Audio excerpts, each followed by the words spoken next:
round, get around, I get around, yeah. Get around, round, round, I get around, I get around, round, round, I get around, turn to turn, round, round, round, I get around, I'm a real cool hand, round, round, round, I make a real good brain, round, round, round, I get around.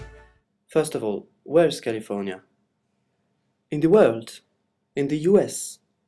It's here, on the west coast.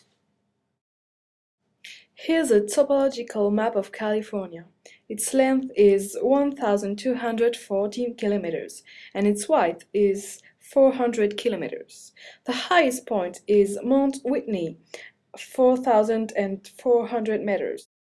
The lowest point is Death Valley, minus 86 meters. Let's focus on dynamics in there.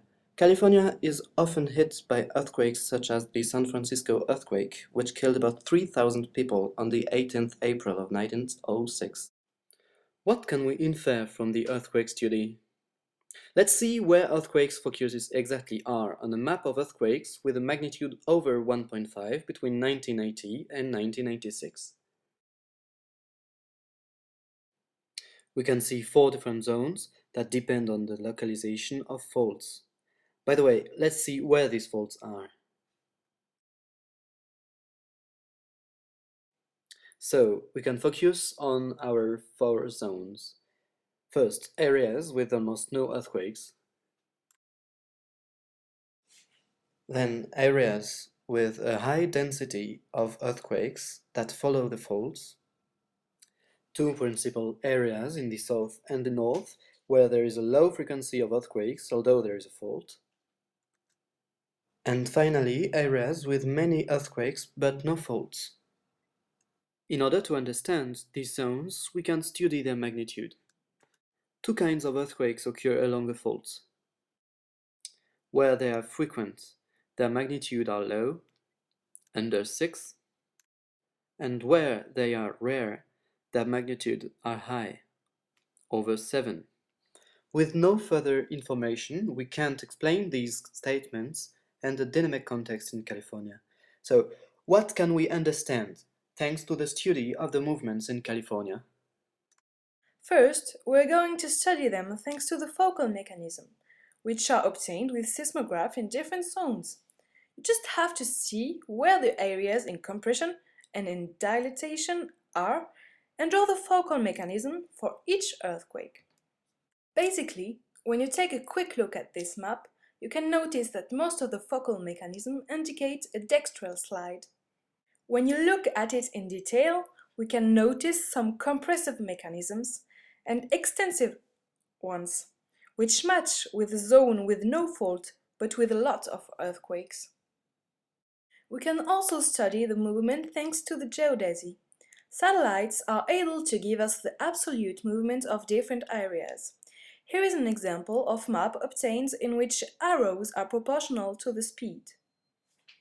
In Northern California, we can see 2 types of slides. Along San Andreas Fault, the slide is due to 2 different speeds on both sides of the fault. Whereas along Rogers Creek and Hayward's faults, there is a slide because the movement of the 2 compartments are opposites. In Southern California, we observe the same kind of slides. But we can notice an anomaly in the south of Palm Springs, where there are opposite movements but no fault. Well, to put it in a nutshell, there's in California a global movement, a dextral slide all along the fault system, that brings the west compartment to the north and the east one to the south. Now that we have all this information, we can make the link between earthquakes, movements, and faults. This map gives 2 kinds of rates. This one is the regional move, so a global move of the area, and this one is the local move, just near the fault. We can notice 2 different zones. Where earthquakes are strong but rare, the local move is smaller than the regional one. And where earthquakes are weak but frequent, the local move is the same as the regional one. Therefore, we can make a final interpretation. Where earthquakes are strong but rare, there is a lot of energy stored in the depths, because there's less movement near the fault than in the rest of the area. The fault is kind of blocked, so there is a very few earthquakes, but they are quite violent. But in the other areas along the fault, the energy is often dispersed by earthquakes. That's why they are frequent and quite calm. Well, this interpretation seems to explain a global dextroslide between one unit on the west side, which is, by the way, the Pacific Plate, and another one, California, which is part of the North American Plate.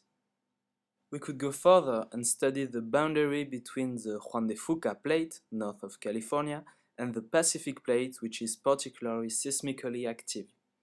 These statements and the study of several areas of boundaries between plates reveal that the definition of a plate boundary is relative. For instance, when we look at California, its earthquakes, faults, etc., we can draw a precise boundary between the two plates. It seems that this boundary is about 100 km large. So, the question is, how can we define plate boundaries?